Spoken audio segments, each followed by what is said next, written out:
everybody. It's the old bear from the old bear's den of Bigfoot. We have a live show tonight, and we have a guest on. But before we do that, I wanted to make an announcement. Um, on the 9th of October,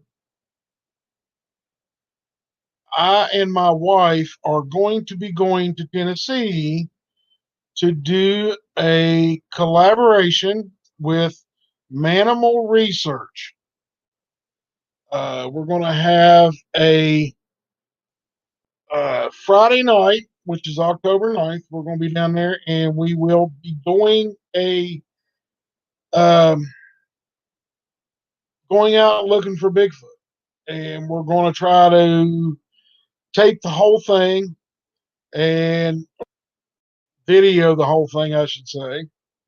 And Saturday, I'm going to try to upload that video.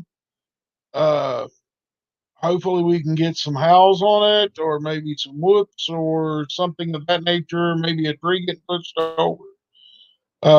And we'll get everybody there that comes to it.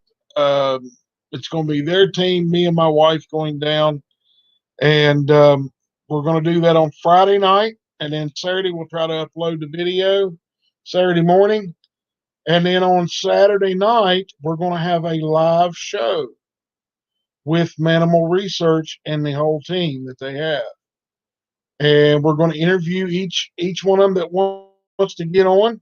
It might take us a couple hours, or it might take an hour. We don't know yet. Just whatever happens, happens.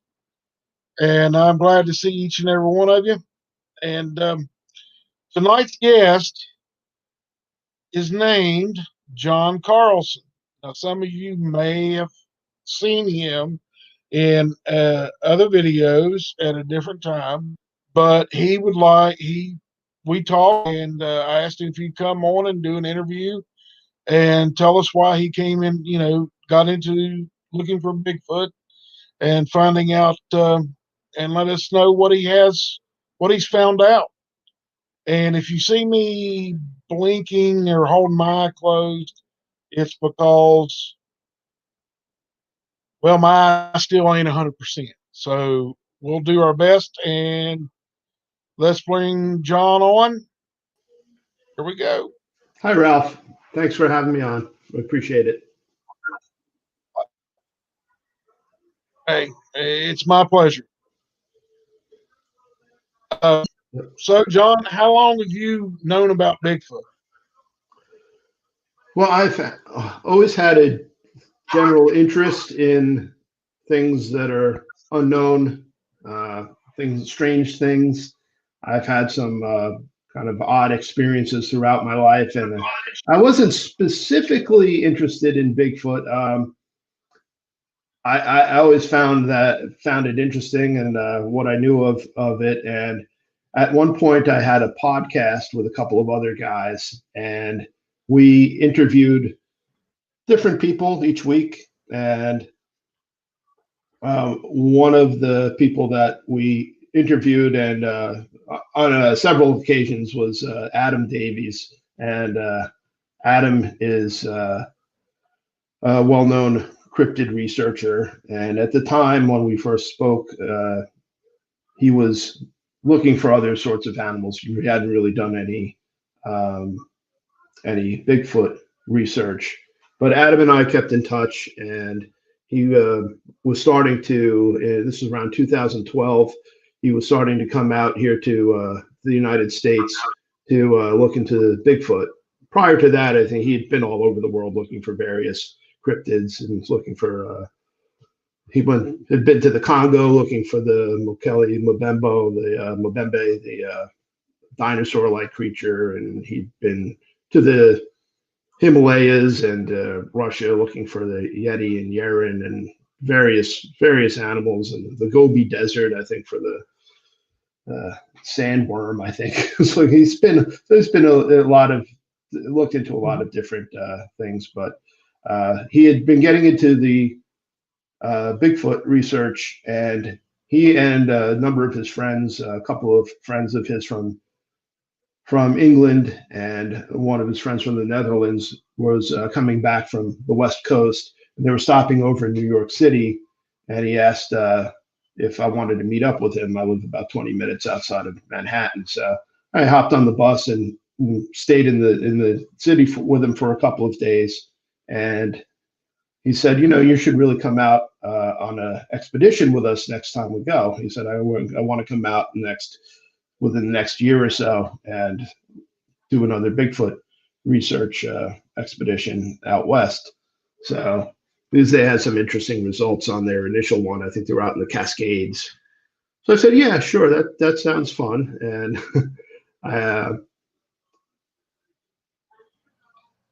I had never actually done any serious research on my own. I had written about this, and I had done the podcast for a while, and I had have a blog in which I was writing about things like this and various topics, not specifically Bigfoot. But I was interested in it. I was also interested in it because my wife had an experience a couple of years earlier out in northwestern New Jersey, about an hour west of where I live, in Stokes State Forest, and that's an entirely different New Jersey out here. I'm in the New York City suburbs. That's very rural out that way, closer to the Pennsylvania border, and mountainous in that northwestern region. And so she was doing an annual class trip with her seventh grade students. She's a school teacher, and in the middle of the night, they she and the students were awakened by these screams and heavy kind of footfalls and cracking branches in the forest right outside of surrounding their campsite. And this awakened pretty much everybody, all the students and the teachers, and they came out into the compound. Happened to be that at the time one of their students was having a very severe asthma attack, and so the police and an ambulance and a state trooper, it was a state trooper and a forest ranger came out, and along with the ambulance. And fortunately, the girl was all right. Her parents neglected to mention that she had a bad asthma issue and didn't pack her inhaler, but she was all sorted out and was okay after they administered the drug. But my wife had said to the trooper and the forest ranger, said, "What is that awful noise? This screaming and howling noise that was coming from the woods?" And they looked at her and said, "Well, there's been a lot of big red eye sightings lately." And she said, "What's that?" And I, at the time when she told me this, I had never heard that term either. I was like, and apparently it's pretty well known out in that area of New Jersey, but I had never heard of it. And they said, "Well, Bigfoot." And my wife said, "Oh, really?" I was like, she said, "You're pulling my leg." And they said, no, there's been a lot of sightings, and that's probably what it is. And they were quite serious about it. So so I started to look into it a little more seriously, and there's a lot of sightings out that way, and as well as in more southern New Jersey, in the Pine Barrens, there's a fair number of sightings down there as well. So you wouldn't think a small, very densely populated state like New Jersey that there would be any Bigfoot sightings. I mean, I always believed strongly that it existed, but when you think of Bigfoot, you think it's the Pacific Northwest. Think of the Rockies or the British Columbia, but not not New Jersey so much. So I wrote about this, and then as a result, I started getting a lot of people that were commenting on my blog and sending me emails saying, "Well, I had these various experiences and in New Jersey and elsewhere." So I became that much more interested in the whole Bigfoot thing after that. And my wife That was the last time my wife actually ever brought her students out to Stoke State Forest. After that, they picked a different location, but she won't go back there either. And interestingly, I had found a video of some vocalizations. I think they were taken out in Ohio, and I played them for her. And she said, "Turn that off." She said, "She said that's what I heard." She said, "Don't." She said, "I is like just shut it off, shut it off." She didn't. She did not want to hear that again. So it was a pretty traumatic experience for her. And she and her teacher friends still talk about it sometimes, and I'm sure the students remember it. But no visual sightings, just the cracking branches and the screams. But she said it was unlike anything she'd ever heard. Not like an animal, but it could have been. But the the ranger and the trooper were pretty convincing that it was probably one of those. So, at this point, when Adam had asked me, I was I had that much more of an interest, and I said, "Yeah, sure, I'll do that." So we kept in touch regularly, even after our podcast ended. Adam and I kept in touch regularly, and we had a nice time out in the city. And he said, "Well, I might go out to Washington and Oregon next year." So it was actually about a year, no, a little less than two. This was about September 2012, June 2014. He had scheduled a trip out to go to the Olympic project weekend. They do that regularly out there up in the Olympic Peninsula, north of in the northern part of Oregon, and Washington. And then he was going to go there for the 2 or 3 days, and then we were going to head down and meet up with this other guy. And he was going to take us to this location where he claims to have been in touch with a group of Bigfoot in the southern part of Oregon, I think about 70 miles north of the California border. So we met up with him. So that's where it all kind of began. This was my first actual Bigfoot expedition, and it was an eventful one. So I know we talked a little bit about the first part of the trip in Washington when we spoke on the phone. I don't know if you want me to start there or. Yes, please. I don't want to just run on. Right at the beginning. Wherever you want to jump in, just tell me to shut up and we'll. Oh, you'll not get that from me. Okay. I want everybody to. I want everybody to hear what you have to say, and if I interrupt you, feel free. They're going to miss something. So I try not to. I don't try to interrupt and let everybody get what they got out and go that route. Okay, I'll try not to ramble on too much, but as I said, I've had a lifetime of weird things happen to me, beginning with when I was 4 years old. My family moved. My dad's job, he was a salesman for a paper company, and they moved the family around quite a bit. My older brother and sister moved a couple times before I was born, and then I moved couple more times.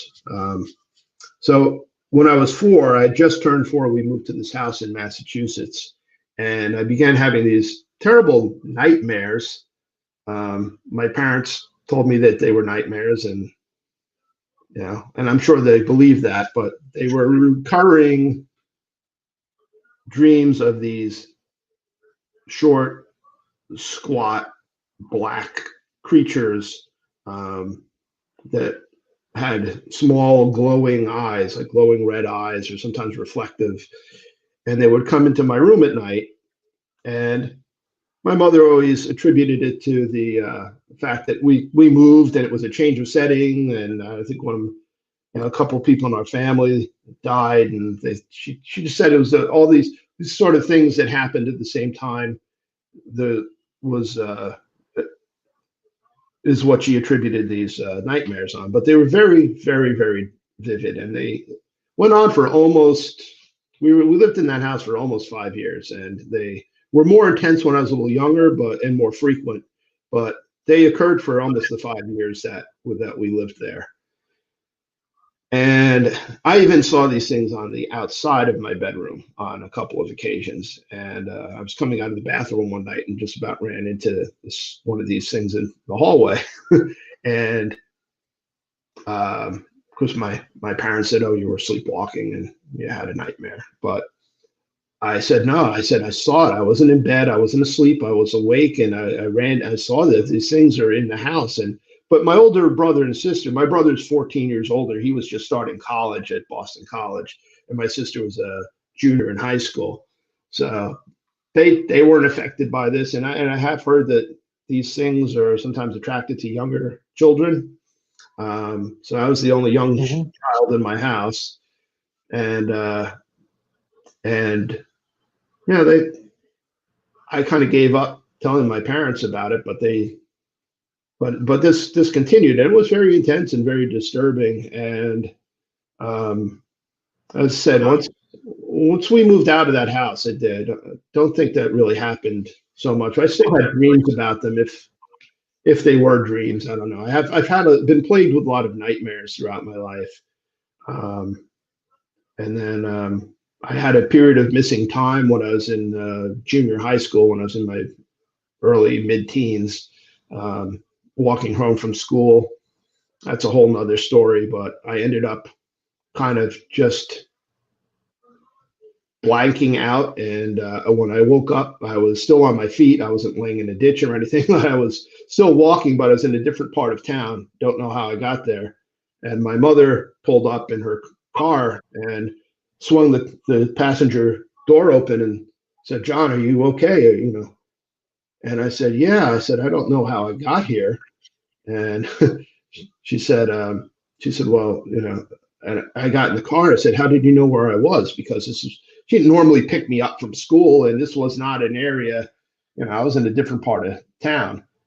And she said, "I just was home and I heard a voice say very clearly, 'Go get John. He needs you.'" And she said, "I just knew where you were." So some of these experiences involved other people.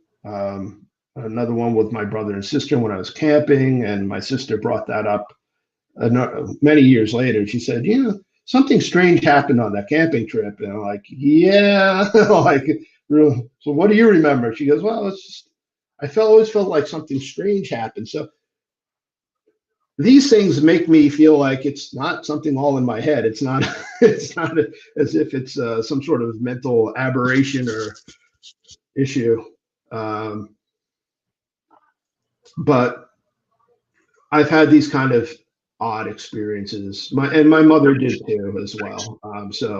And I have read that a lot of these things can be hereditary.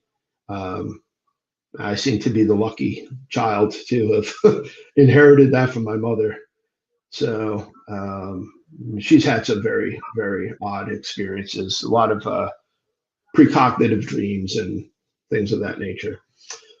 So anyway, I wrote an article on my blog in July of 2010 about these short, squat, black creatures that used to torment me as a child.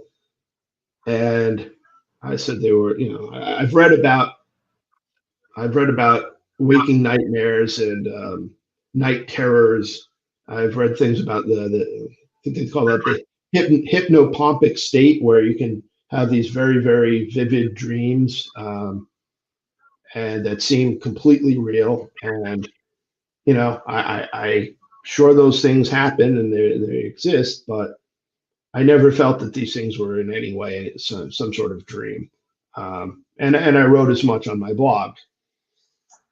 So fast forwarding 4 years later, um, I'll back up a little bit before I get to that.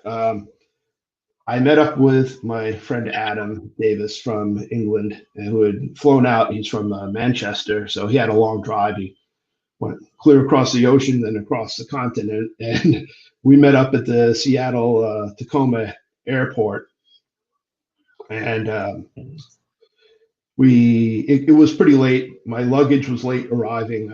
We had to wait in the airport for a couple of hours before my luggage showed up. So we decided just get a hotel and crash and for the first night, and then the next morning we drove up from Seattle to Port Angeles up in the Olympic Peninsula. The people who Adam was speaking to said it was like an hour away, and it was more like 4. So it's probably good that we didn't try to get there after we had arrived, and we were all jet lagged and tired. So the next morning we set out and we rented a car. Adam's not really a driver, being from England, so I drove, and it was beautiful. You know, we had to get on several ferries and cross bodies of water, and we eventually got up there. It's just gorgeous. I had never been in the Pacific Northwest before, and for me, really, it was an opportunity to go see a part of America that I hadn't seen before, and to hang out with my friend Adam and to do some camping. And I wasn't really expecting anything much more than that. I mean, I was excited about the Bigfoot aspect of it, but but I wasn't expecting anything to happen. So to me, it was just a nice little adventure, and I was having a lot of problems, kind of personal issues that on various fronts, and it was just good for me to get away, I felt. And Right. so we got up to Port Angeles. I think that Derek Randalls and his wife run that Olympic project weekend, and Dr. Jeff Meldrum was there, and he was sort of the guest speaker, and a number of other well-known researchers, and all very, very nice people. It was interesting to listen to them, and to meet everyone. And the first night we were there, we had an interesting experience. We split up into 2 groups, and I went with Adam and his group, and he kind of led it. And as we were walking up the Olympic Trail, which is really lovely, it's very wide and it's paved, but it's just dense forest on either side. And we were walking up there, and there was a kind of a ridge line to the left of us on the side of the road, and we heard some pebbles, kind of, or small rocks, rolling down the hill. And we looked up, and we kind of, everybody stood still. It was a group of, I don't know, maybe 15 of us or so, and we all stood still, and we heard some sort of vocalization that, to me, did not sound like any sort of animal that I had heard. It's sort of a whoop or something, and everybody said, I thought it was good probability that it was a Bigfoot vocalization. So I was like, oh wow, my first night of my first Bigfoot expedition, and got some action already. So and then so we kind of were trying to be quiet and listen, and then there was another whoop, and then there was an answering call further down the road that had a slightly higher pitch to it. And my immediate thought was, wow, that sounded almost like a female version. But being the newbie, I was the new guy. I was just kind of being quiet and keeping my mouth shut. I didn't say anything, but one of the people next to me, Shelley Covington, Montana, she's a well-known researcher. Mhm. She goes, oh, that sounds like a female. I'm like, oh, okay. So it sort of validated me a little bit of what I was thinking. Like, oh, okay, so it's not just me. But I was basically being sort of the new guy. I was keeping my mouth shut, and and they had a pair of night vision goggles, and at one point they handed them to me, and I was looking through it, and I really thought I saw a figure move along the ridge line, but it was so fleeting. Again, I didn't say anything to anybody. I only think I mentioned this to Adam maybe last year, and I said, oh, I was like, well, think I saw something, but again, it was so fleeting. I just kept my mouth shut. But it was pretty interesting. And then the next morning they went out and looked for hair samples and all. And I kind of slept in. I was a little jet lagged, and may have drank a little too much whiskey the night before. So I stayed behind, and I caught up with them a little bit later, the group, and they're out again looking for hair samples and such, and tracks. And as I was, so at one point I sort of broke off and I went on my own. And as I was walking up, I was telling you about this the other night when we spoke. I was walking up the trail, and just by myself is very peaceful. It's beautiful. Just, it looks almost prehistoric. There's these giant ferns and huge trees, and everything is so much bigger out there. And it's just such a different landscape. And I was really enjoying it. I was walking just by myself. Occasionally a cyclist would come by, or jogger, but after a while there was just nobody. And I walked for maybe an hour up the trail, and at one point I got a very, very distinct, very strong feeling that I should turn around, that I shouldn't walk any further. And it was just like, it just hit me like a brick. And I'm like, okay, I'm not walking any further than this. I just felt like I shouldn't walk any further. And it was my thought, but it was almost like I was being told at the same time. It was something that was almost like implanted into my brain. And I said, okay, I'm gonna listen to that little voice. And I don't know if it was just my instinct, or if it was, I'm not saying it was something telepathic, but or mind speak, I think they used it. But it wasn't anything like an actual voice, but it was a very, very, very strong feeling that I should turn around and not go any further. And that's what I did. I just stopped in my track and did 180, and I went right back. And so that was an interesting experience. That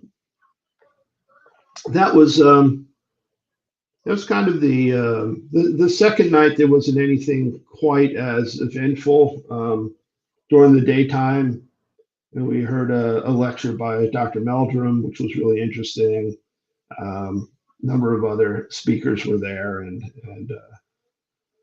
it was a good time. They were a really nice bunch of folks, and we cut out a day early then because Adam wanted to meet with this other gentleman who was a researcher, and so we left there a little bit early, a day early. But the second leg of the trip is where things got really, really weird. I don't even know if I call it a Bigfoot story so much, is because the things that we saw weren't Bigfoot. But so Well, do you want to?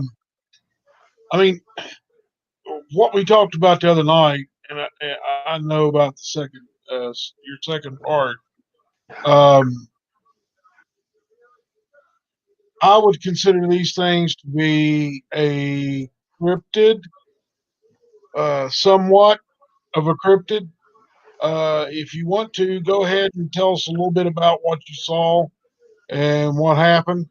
Just okay. give us a synopsis of what was going on. Okay, so the reason Adam wanted to meet up with this other gentleman was because when Adam had been in the Pacific, the Cascades, in 2012, he had heard this Uh-huh. vocalization, and this guy had a recording of a vocalization that sounded, or grunt or some sort, roar or whatever, that sounded identical to what Adam had heard in the Cascades. So that's what piqued his interest. And so we met up with this guy, Dr. J, is well known, I think, in the Bigfoot community, Matt Johnson. And we met up with him and his fiance at their house outside of Seattle, and had a nice evening. It was nice to sleep in a bed, and he cooked a gigantic steaks for us, and we fed us well, and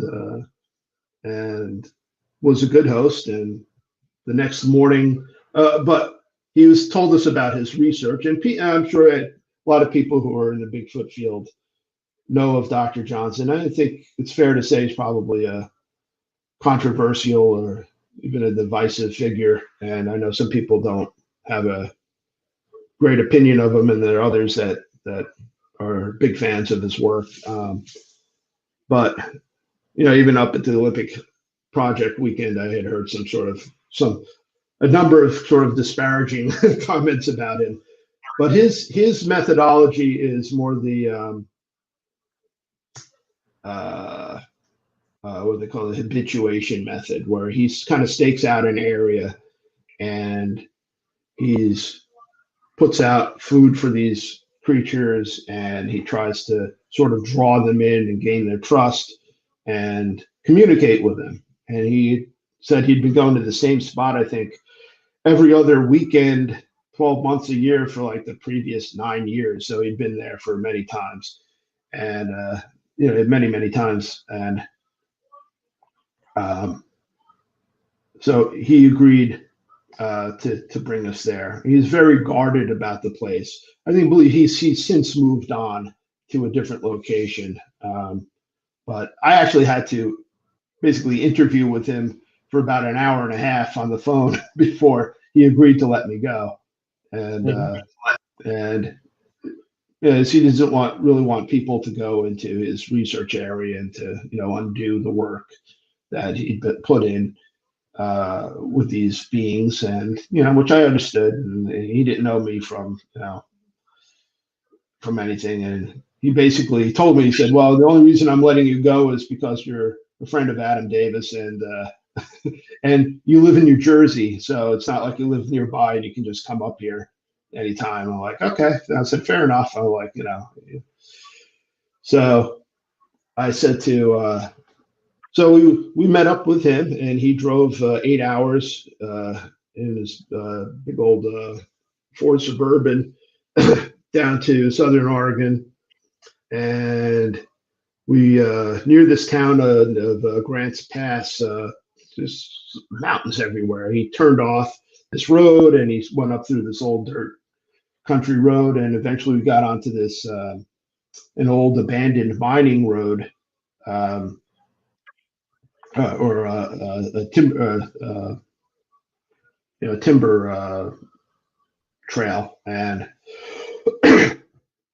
he and it was about a good 10 miles up this road, and that went up this side of this mountain, up this ridge, and it was very, very disused, and it was very pitted, and lots of really deep ruts. And there were a number of times where we had to pull in the side view mirrors because it was so overgrown with going through it. And on one side, if you looked outside the passenger window, there was just a steep drop. I mean, about a foot from the side of the car, the passenger side. So it was not a trip my wife would have liked. I know that. She would have gotten out. But we finally got to the end of this old logging road, and there was a turnaround area, like a perfect circle, 360-degree turn circle where I guess the vehicles would turn around, and just forest all around. At the top position, if you think of it as a clock, like the entrance would have been the 6 o'clock position, and the straight ahead at the top of the circle would be like 12 o'clock. There was a footpath that went through the woods, and it kind of climbed uphill, and then came out of the woods again, and then it went further up the ridge. But it was very, very remote, and just dense forest on either side. If you went to the right, like the 3 o'clock position, you couldn't walk too far because it fell off really steeply. And at one point, Adam and I clambered down there for a little bit, but you couldn't go too far. The other side, there was a little more room. There's some more of an expanse of woods before it drops off. So that was sort of the terrain, and it had a little bit of a creepy feel to it. And I'm not somebody, I've done a fair amount of camping out in the woods, and I'm not real nervous, but I felt it a little bit. And Adam said the same thing. He said there's definitely was kind of an unsettling, creepy vibe to the place. And he's been in all, he's traveled the world and been in all sorts of environments and some pretty scary situations. And he said this it was a little bit unnerving, I would say, just the atmosphere there. But we settled in. Dr. Johnson gave us the ground rules, which we agreed to follow. And he said, you have to sleep outside in cots. Said no tents because they don't like it when we're in tents. I said, okay, so that's fine. And no cameras. I said, all right, no cameras. No. He said, and don't point. He said, if you see something, say it's at the 3 o'clock position, or it's at the 9 o'clock position, or the 10 o'clock. Think of that circle where where camp was as as a clock. So. Okay. I said easy enough. There was no alcohol, no drugs. Not that we do that, but alcohol. But so we didn't. There was. We followed his protocols and his rules. No problem, and we stuck to those. And he was very upfront about showing us, what he did as far as preparing these gifting bowls, and he was very careful not to leave any fingerprints on it. He'd wipe the sides, and he'd wear rubber gloves, and he would say, "Here, come out with me, and I'll show you where I usually put the bowls and all that." So it was. He said, and he told us the first night there's not usually much activity because they're sort of hanging back and kind of checking us out from afar. They're not going to get too close. And so he said, don't expect too much first night. So first night, that was pretty much the case. And we didn't hear too much or see anything. Second night was more interesting. And all this occurred at night. During the daytime, we went out and we did some nice little day trips in the area, and enjoyed ourselves. But after the sun went down, that's when we would try to just see if there was anything happening around us, and he would have us introduce ourselves. We would have to say, come out to the edge of the woods and say, hello, this is John, this is Al. And he would play music, and I just went with it. I wasn't judging in any way. I was like, I guess if these things are intelligent and they might respond to this sort of thing, and he says that he has. He says he's even seen them. He had some really nice footprint casts, but he didn't seem too interested in any of that. He said, I really want to get one to come up close and have a conversation with it. I said, oh, okay. So that had not yet happened for him, but he had enough evidence that he felt that there was a group of them there. So I said, oh, okay, so very, very different method than the other people, that I guess the typical methodology is where you're going out and trying to get physical evidence and foot casts and vocalizations, recordings and photographic or video evidence. He was more about kind of just staying in this one place and trying to get them to come in, draw them into him and communicate. So I was like, well, it kind of makes sense, and reminded me of sort of like Jane Goodall and the chimpanzees, or Diane Fossey and the gorillas, and so where you just stake out the tent and have them come in, gain their trust and come in. So Well, let second me night, ask you a question. sure. Was he trying to get him to come in to get pictures, or was he just wanting to see him up close and personal and quote unquote talk to them? Yes, I think the latter. He was trying to get them to come in and talk to him and to speak with him. He seemed much less interested in physical evidence. I mean, he didn't. He said He said he tried early on with cameras and camera traps, and he said that just scares them off. And he said they're too smart for that. So he goes, I don't want to do anything to break their trust, and or they might just decide to take off and not interact with me anymore. I said, okay. So, but yeah, he was hoping to draw them in and actually, have a conversation with them. I think was his ultimate goal. I said, okay, and I don't think he's the only one that is a proponent of this habituation method, but I know he's probably one of the, I guess maybe a pioneer for that sort of method. And I know some people don't like it, and also he attributes a lot of abilities, I guess, to these beings, that some people don't disagree with. And I heard some of that at the Olympic Project weekend. I mean, those people were very much believers that they're basically an ape or a relic hominid or some sort of species, and not anything more than that. I think he believes that these Dr. J believed that they were have a lot more to them than that.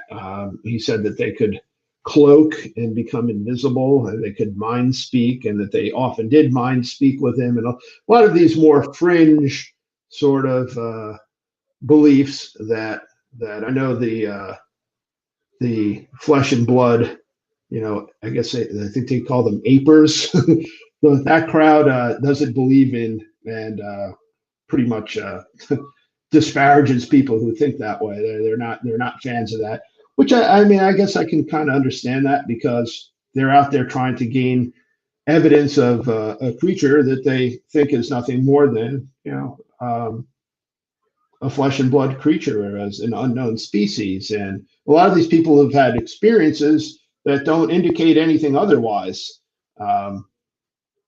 That I know Derek Randall's talked about his experience, and he saw a thing, a Bigfoot that was, but there was nothing otherworldly or metaphysical about it. It was just a species of creature, albeit a humanoid. Right. But there was anything to suggest that it was anything more than just an unknown species. Whereas here you guys got guys like Dr. Johnson and other people out there that think that there's a lot more to them, and claim to have have experienced other phenomena in conjunction with encounters and sightings of these beings. So that's kind of where he was coming from. But second night, we definitely heard.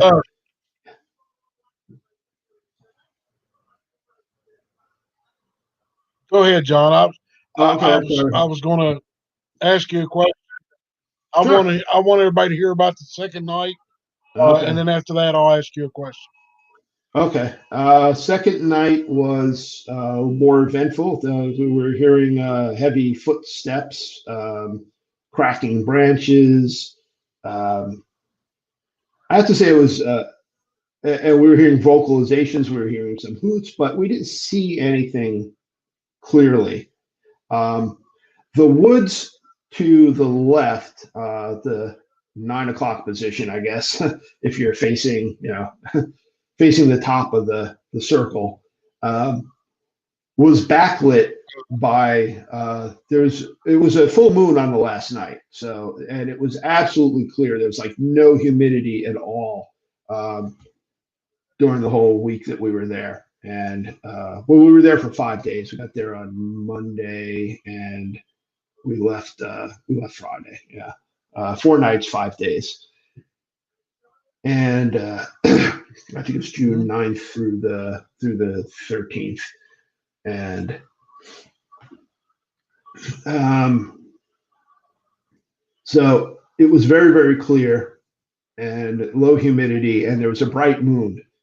So the forest to the left was backlit by the moonlight, and a couple times I saw silhouettes move in between the trees of some sort of upright being. Again, very like the sighting in up in the in Washington. It was very fleeting. So again, but I said, look, I think I just saw something go between the trees.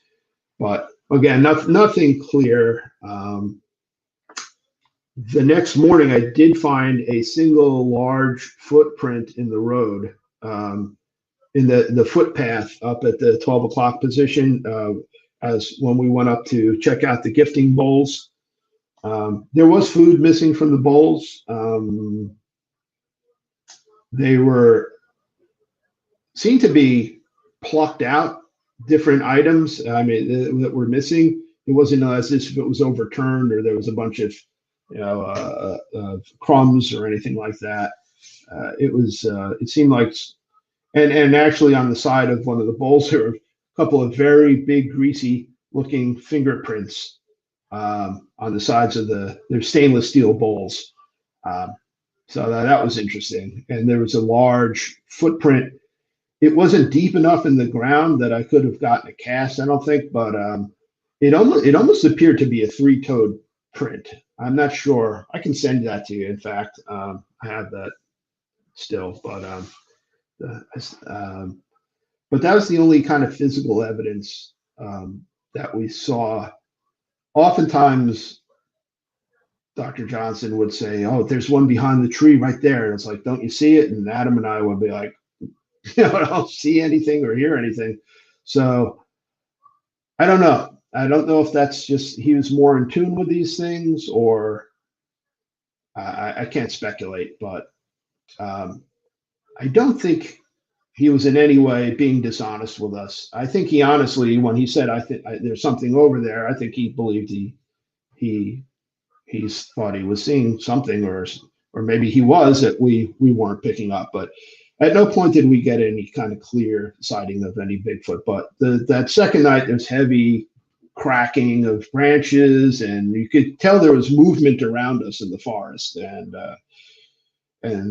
sounds, and same thing on the. And so we stayed up to about 1:30 in the morning, I think, that first night.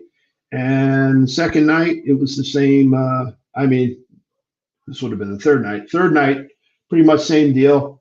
It's definitely seemed to be movement in and around the campsite, in the forest surrounding our camp area, um, and very very similar to the night before. Nothing incredibly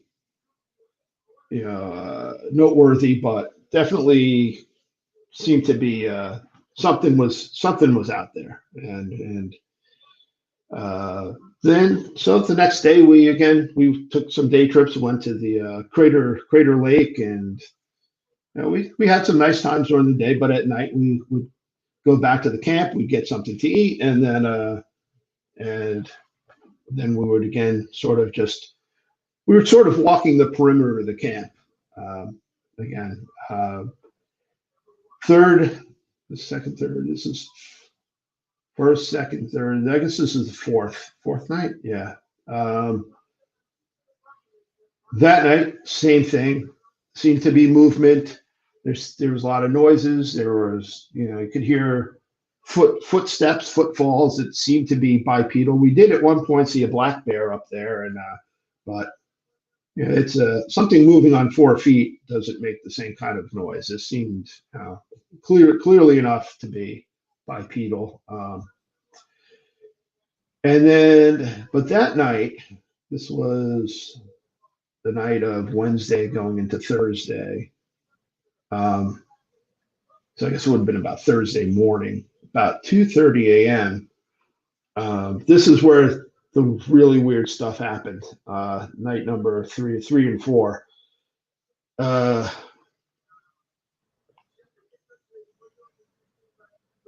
It was Adam and I'm not really a smoker, but when I go camping, I like to smoke those cheap backwoods cigars. That comes in the little pouch. Those cheap ones, and they just kind of I enjoy them when I'm out camping outdoors, and they keep away the bugs too. So they're good for that too. And Adam had never had them. I guess they don't have those in England. So he said he liked them. I'm like, oh, okay. I had to pick up a few more packs because he was smoking them a lot too. So Johnson is not a fan of smoking. He has asthma. He goes, oh, if you're going to smoke, do it in the back, near the entrance. So that was like the 6 o'clock position where the road entered into the turnaround area where we're camping. And so we were back there a lot smoking, but not exclusively. We weren't smoking constantly all night. We were kind of doing the same thing, kind of walking around the perimeter and trying to communicate with whatever was out there around us. But then Adam and I would take another smoke break and go back there.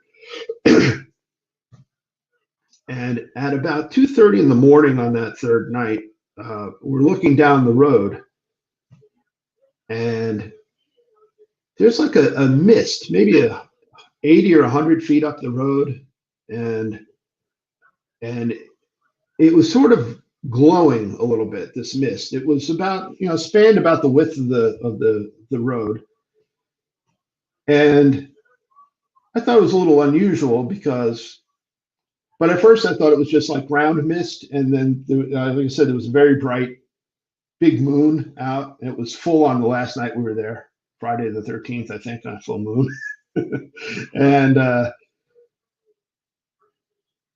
thought it was just the reflection of the moonlight on this mist, but it seemed like it was getting brighter, gradually getting brighter and brighter. And I said to Adam, like, what do you think? What's that? And he said, I'm not sure. And we're standing there and we're watching it, and it's getting brighter and brighter, like it's glowing at this point. And sort of this oblong mist, kind of oblong shaped, span the width of the road. I don't know, maybe 6 feet high or so. And we called Matt Johnson over and said, hey, it's like, hey, come over here, look at that. Did you ever see anything like that? And he said, no. He goes, I've never seen that before. And this guy had been there, I don't know how many, probably hundreds of times. And he goes, no. He goes, I don't know what that is. And it kept getting brighter. And at the center, it began to glow kind of a reddish orange color at the center of this blob, this orb, and it became transparent. Like you were looking into a window into another landscape, and we could see into it, and it was barren and rocky, and there was a dead withered tree, and it was all bathed in this kind of fiery reddish orange glow. So it was like looking into a window, portal, gateway, whatever you want to call it, into this other kind of alien looking landscape. Um, Very hellish looking, if not hell, hellish. And, and out of this window, this gateway or whatever it was, portal is the word that's been thrown around a lot. These two beings came out and they sort of walked up the road in our direction toward the entrance, and they stopped and they looked at us, kind of, sort of seemed like assessing us, and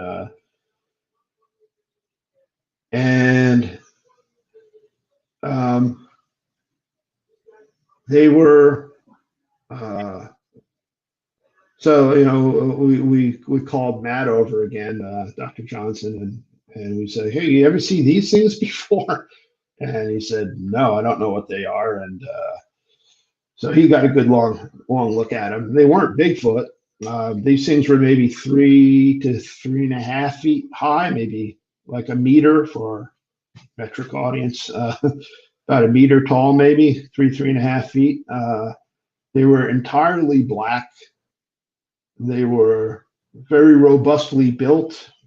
They were humanoid in that, they were bipedal. They are, 2 legs and 2 arms, and kind of longish arms, not much of a neck, kind of a sort of a flattish looking faces, and kind of squarish looking heads, but very short, but very powerful looking, very robustly built, stocky. And they had small glowing red eyes, like 2 small coals. And they were covered in black fur, or their skin was black. I don't know. They weren't shaggy or anything. If they were covered in hair, wasn't any kind of long. But they were the same things that I saw and I wrote about on my blog that I saw as a child for all those years. And that's the weird part for me. They were the same things that I saw when I was a little kid that came out of this portal or whatever. So that's something I live with. That's something that still bothers me 6 years later, and I have to make my peace with that, I guess. But the whole thing got weirder from there. uh, there's some other details I'm sure I'm forgetting. At one point, some sort of weird light flash. Oh yeah, there was also these orbs of light too. As this glow started to sort of power up, like get brighter and brighter, and that's almost seems like what it was doing. It almost seemed like a mechanism in some way. Adam thought the same thing, that it was sort of powering up, and it would get brighter and brighter and brighter, and then there was these little floating orbs of bright light. There were some like flashes, like old-fashioned flash bulbs going off. There's one that kind of shot over the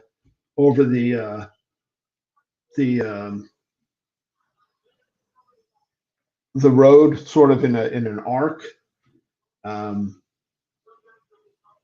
there was that yeah, that kind of preceded the point where the red area formed in the middle, and then those things came out, and we stood and we watched them for a while, and they kind of kept their distance and sort of were watching us, and we had a very distinct feeling, both Adam and I, that they wanted us to go to sleep. They wanted us to go in our sleeping bags and go to sleep. We both had that very, very strong feeling that that's what they wanted. Now, I only speculating, but I think they weren't expecting us to be up. We were up extra late. It was 2:30 a.m., which also makes me wonder. We went to bed at 1:30 the first 2 nights. Were they there? 2:30.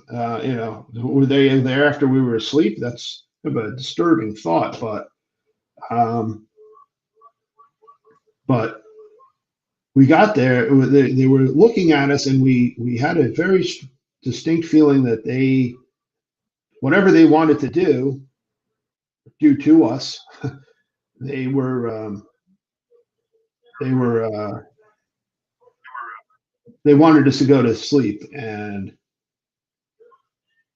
my reaction was, I should say that Dr. Johnson did go to sleep. He said, well, he goes, I'm not staying up all night looking at these things. He goes, I'm tired. I'm going to bed. So I don't know. I don't know how. And that's his rationale. He said that's like, he'd been up there hundreds of times, and he said nothing has ever harmed him up there, and he had no reason to believe that these things were going to harm him in any way. And he had a long day of driving, and I think we had driven to Crater Lake and back, and which was a good drive. And he said, I'm going to bed. He goes, I'm not going to stay up staring at these things all night. Adam and I said, well, we're not going to sleep with these things. I don't know what they're going to do to us. What if we go to sleep and they take one of us, or God knows. So Adam and I stayed up all night watching these things, and they would kind of creep closer and closer, and then we would flash the flashlights at them, and they would sort of disappear temporarily, and then they would come back again.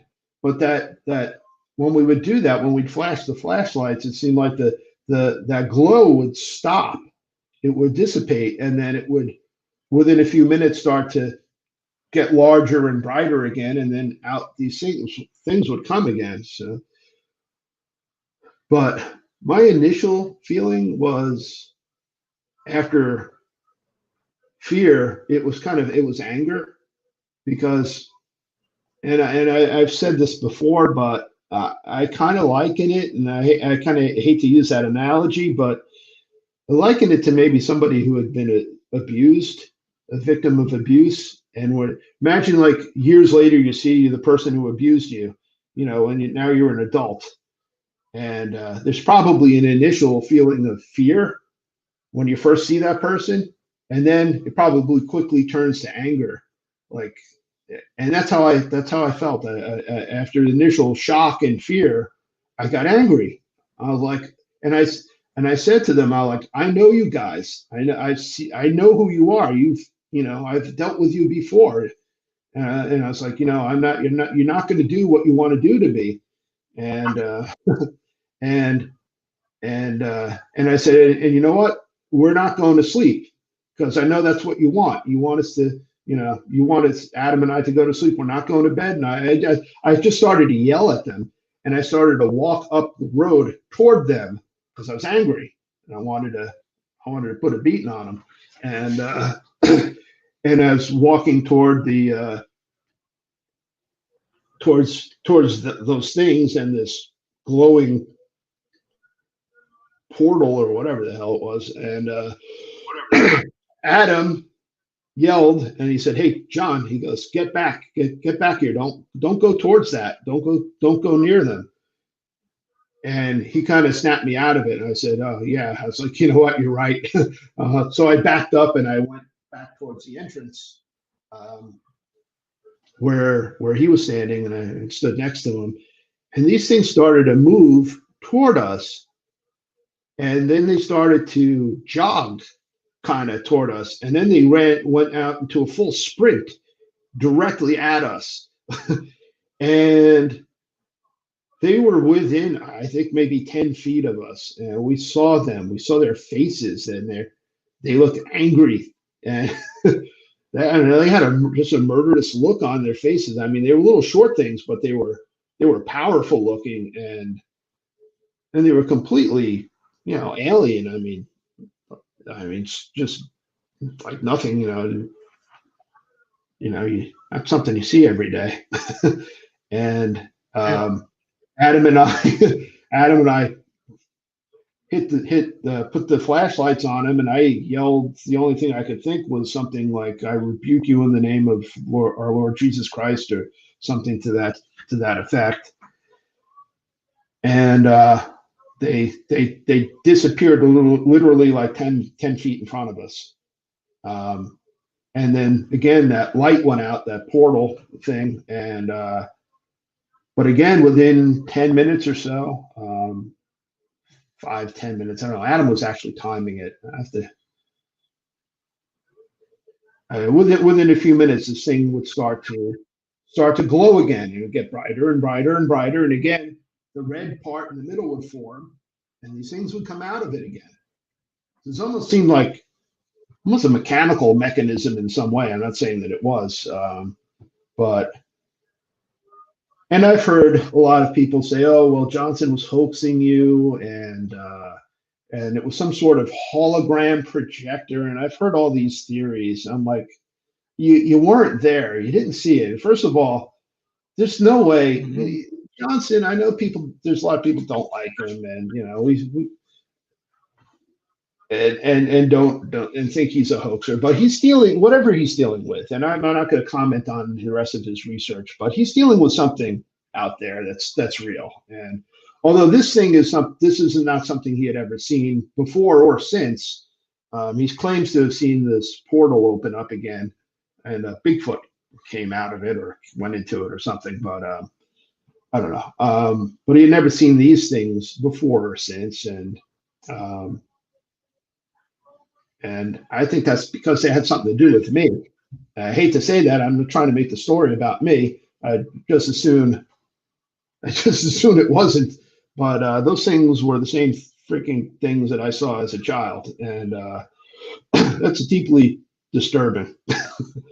So we basically fended these things off. They would creep closer and closer and try to get within the perimeter of our campsite, and we would sort of drive them back. And it was like it's like a battle in a way. It's like we were driving them back, and I'd yell, rebuke them in the name of the Lord, and we'd hit them with the flashlights, and then they would come back. And this went on all night long until dawn. And when the sun came out, this thing more or less just blinked out.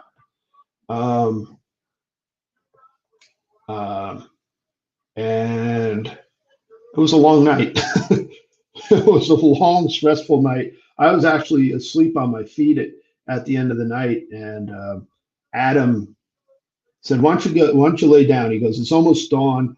He goes, "I think we're going to be okay." He goes, "I'll call you if you need anything." And I was literally like, my cot was a few feet away from where he was standing. So I was like, okay. And I laid down, and he wakes me up, and he goes, "There's a Bigfoot in the bushes." And I said, "Really?" And I sit up in my cot, and I hear this tremendous roar. I didn't see anything, but this like shook my chest. And I just like, okay. I went back down. I think I went back to sleep. I was like, just so emotionally and physically exhausted. And then, so the next day we were talking about it, and I was kind of like, "Well, what did you guys see?" And they described these things the same way I saw them. I'm like, okay, it's not like, we're not interpreting them differently. We all saw and are describing the same things. And so the next night, the final night we were there, this was, well, I guess it would have been Friday morning, about 2:30 a.m., the exact time, same time as the night before. Again, these things showed up. So we did this all over again, except this time I didn't antagonize them and by yelling at them, and they didn't run at us. So that was night number 2 wasn't quite as bad in that respect, I guess. But prior to that happening, we had gotten up back to the camp after doing a day trip. I went power boating on the Rogue River, which was very nice. And we had fun during the day. It was just at night wasn't so fun. But we got back to the campsite and it was getting dark, and he had his son there. His son lived nearby. He's divorced.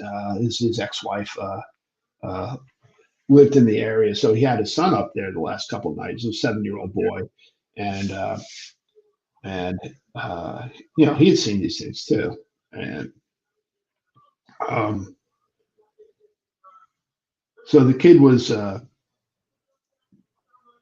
sitting in this folding chair, this camping chair next to me, and there was a table where we had sort of supplies, and he would do his gifting bowls and stuff. And the table was maybe 20 feet behind me, and Adam and Matt and I were standing together talking, and he had a big 44 caliber handgun, and he said, "Okay, here's how." Yeah, he goes, "Let me show you how this thing works." He goes, "I'm not staying up all night." He goes, "You guys want to stay up all night again? You know, here's how the gun works, and you know, just point it and shoot the damn things."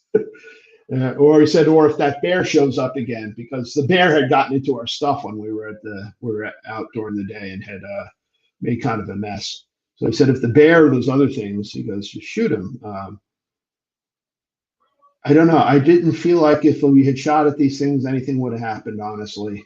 So at no point did I ever take a shot, or and neither did Adam. But anyway, we're standing there, the three of us, and the kid sitting next to me. And on this table that's like 20 feet behind us,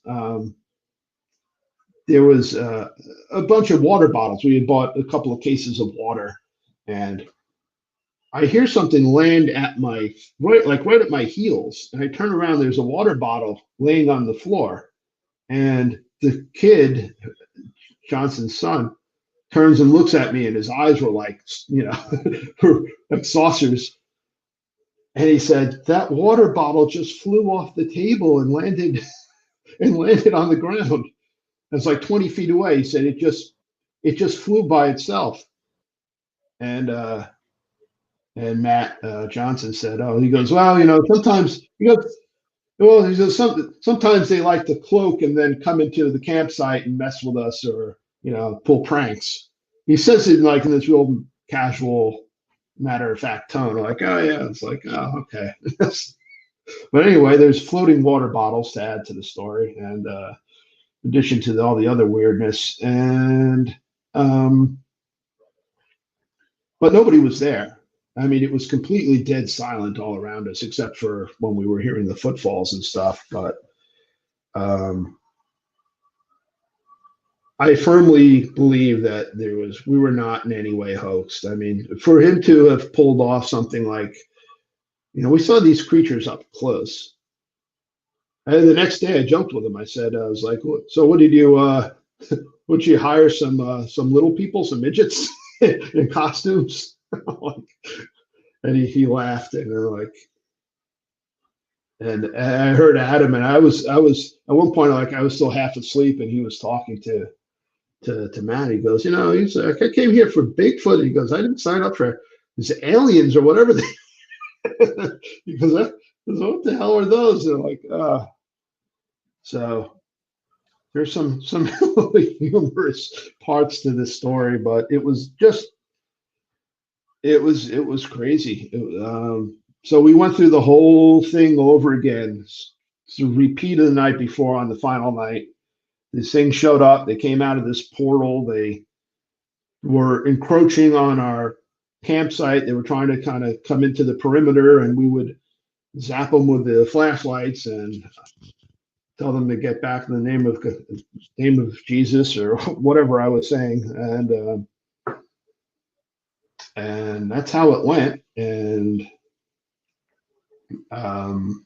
then we set our so you know, the I think it was the last morning, or maybe it was even after the first night. I can't remember. Matt said, Matt Johnson said, "Oh, I had a communication from one of the Bigfoot, and he told me what these things were." He said they're guardians of the portal, and they're trying to prevent you from going into the portal. And because you guys were standing back there, you were triggering it.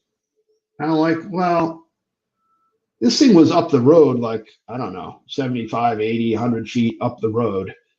So we weren't really close to it that we would have been triggering something, like setting it off. And I don't know, he was saying like they were benevolent creatures that were trying to prevent us from, stumbling into it. I'm like, no. These things they were bad. There was a very, when these things appeared, it was a very oppressive sense of evil. That's the only way I can describe it. I mean, it wasn't a good feeling. Besides the way that they looked, and that we were looking at something completely alien looking. There, besides the appearance of the things, the creatures, it was definitely, Adam and I both sensed a very strong sense of malevolence from these beings, and I think they're demonic. That's my feeling. I feel very strongly that way. I think Adam is open to that idea. He doesn't dismiss it, but I think he's a little more comfortable, or thinking that they were somewhere interdimensional, which is fine. I don't know. I think that's, if that other dimension is hell, then I would agree. But I think they're, I don't know. I think they were demons. That's in my mind. But they certainly were not benevolent guardians of the portal. I don't know. He claims that was told to him. I'm not gonna doubt that, but I think he wasn't being told the truth, if that's the case, and that's cause for concern, because I don't want to.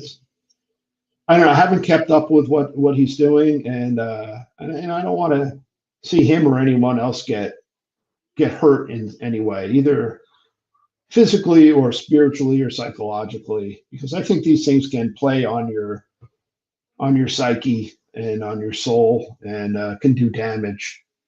And I think you look at what's going on in the world.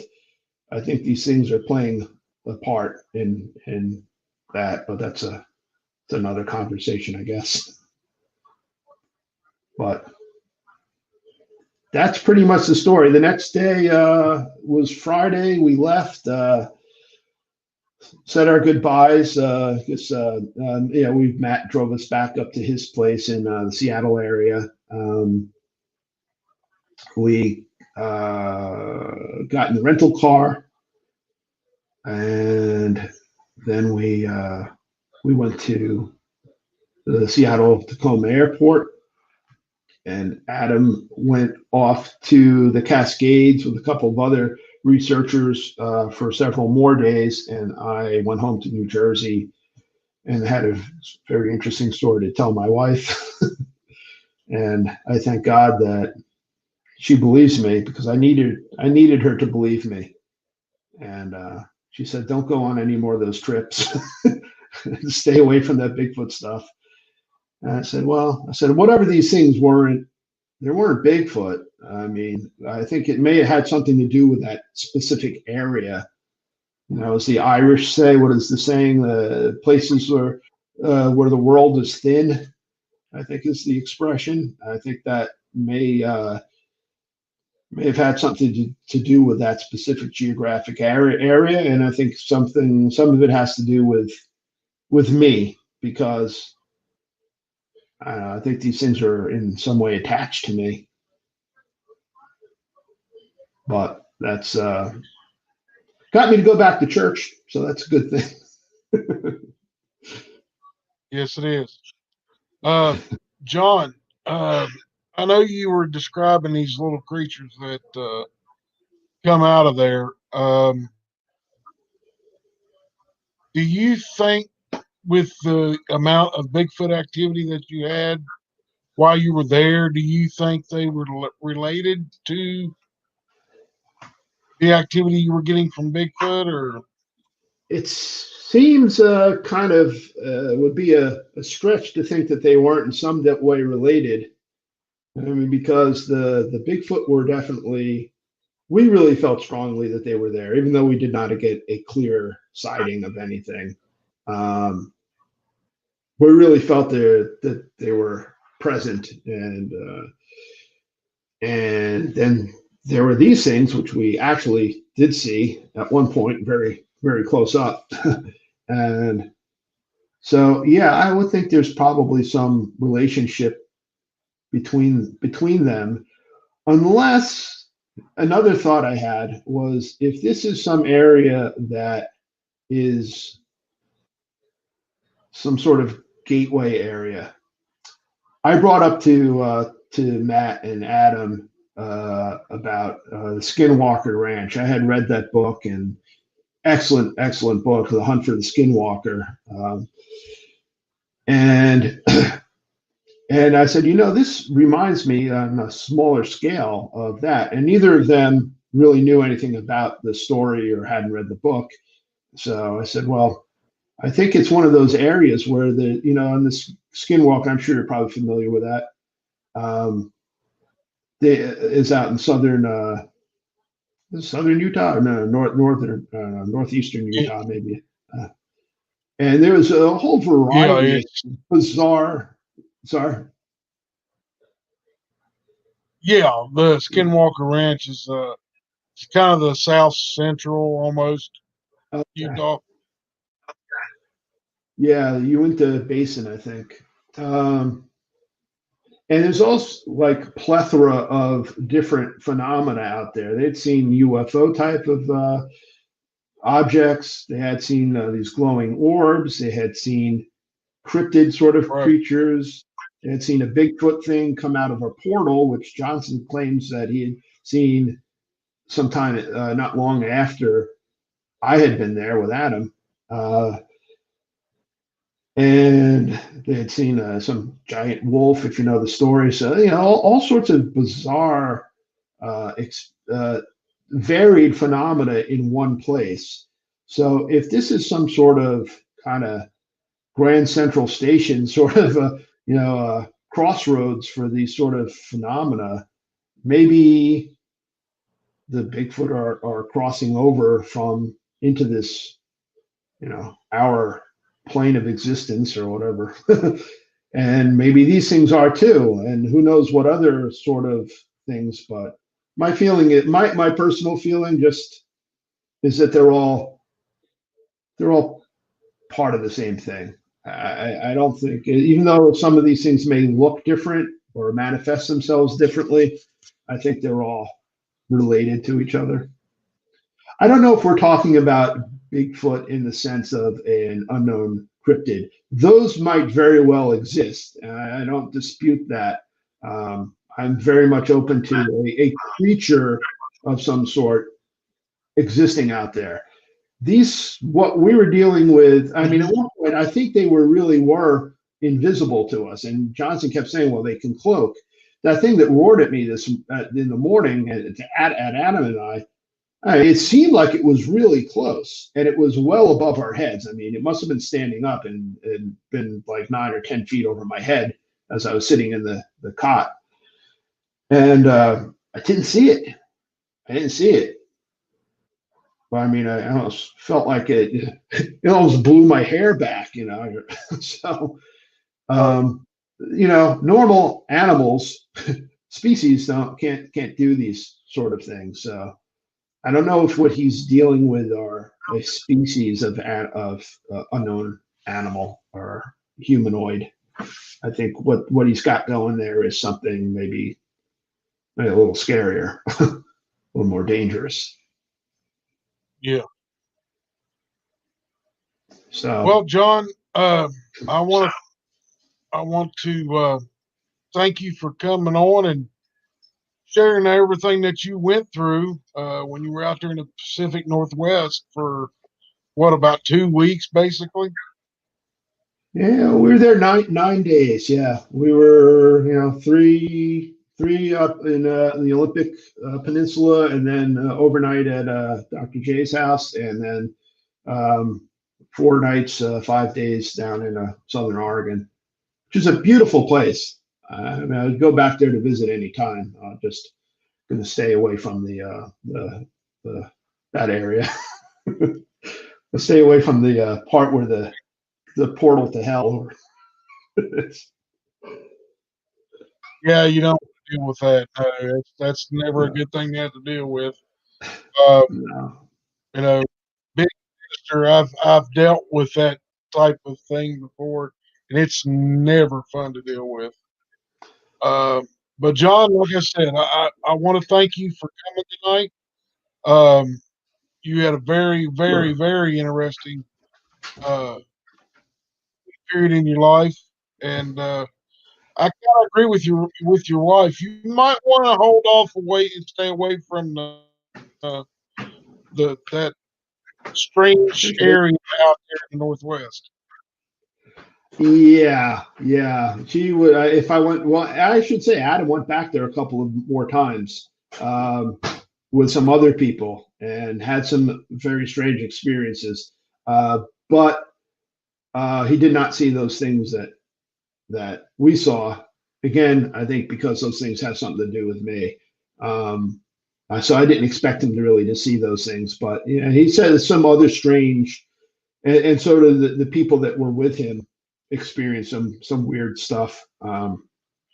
So, but I think if I went back, he and I talked about it. He goes, you know, we should maybe you and I should go back sometime. I said, I don't know. I said I would have to lie to my wife because if I went back there, she would not. She would You definitely don't want to do urge me that, very strongly from doing that. right? Well, John, I appreciate you coming, and I really do appreciate it. And I want to thank you for your time coming on. We're almost an hour and a half. We usually go an Yeah, I hour. talked a lot. Hey, story out, and that's where we need everybody need to hear the complete story and understand you went through different things. And Okay, so, if you'll hang out for a little bit in the back here for me, and sure. I'm going to close the show up, and Okay. I'll be right with And you know what, Ralph, if I could say, you.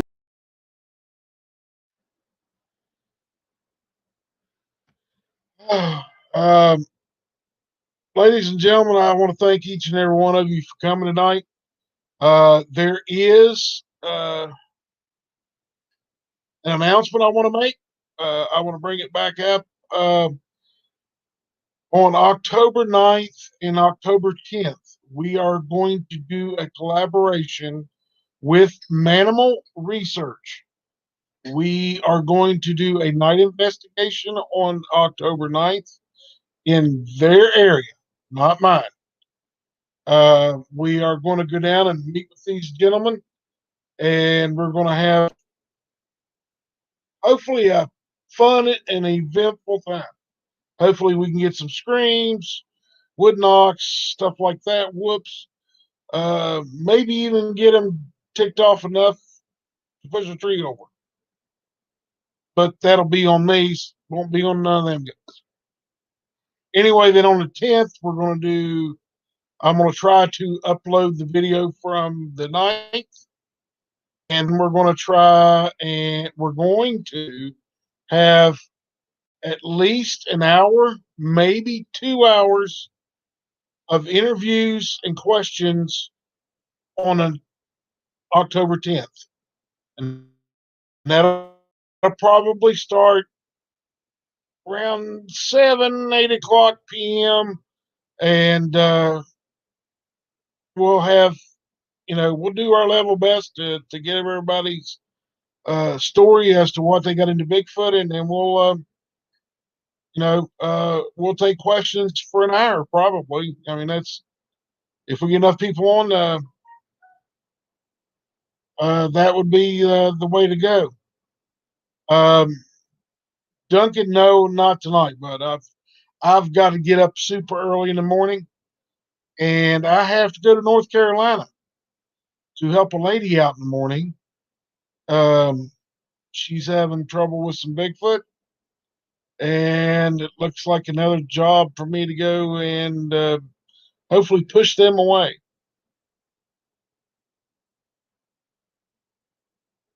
Crave Dog, you're having a birthday on the 10th.